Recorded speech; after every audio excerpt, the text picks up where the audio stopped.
সকালটা যে উঠলে যে আর কাম শেষই হয় না, আর ইচ্ছা করে না এগুলো কাজ ডেলি ডেলি এক কাজ করতে।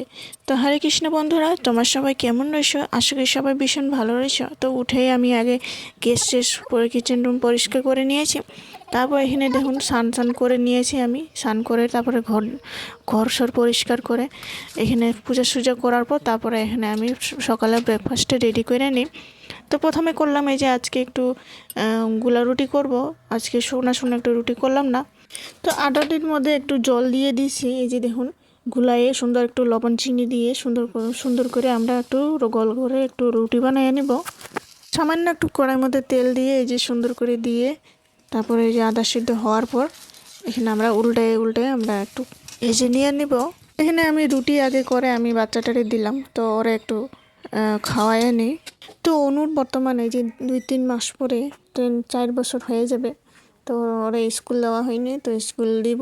এখন আর কত ঝামেলা হবে, সকালে কাজ সেরে আগে ওর খাওয়াটা রেডি করে স্কুল নিয়ে পাঠিয়ে দিতে হবে, আবার যায়া রান্না করে করার পর আর আনতে হবে, কম দিকদার হবে একলা কাজ করা। তো যাই হোক, পরেরটা পরে দেখা যাবে। তারপর ওরা আগে খাওয়ায় নি।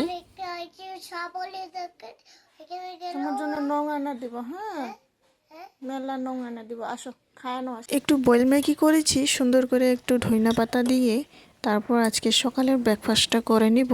তো তার আগে আমি এখানে জল গরম করে রেখেছি, জল গরম খেয়ে তারপর আমি এখানে একটু ফ্লাক্সে ঢুকাই রেখেলাম। তারপর সকালে ব্রেকফাস্টটা করে নিই।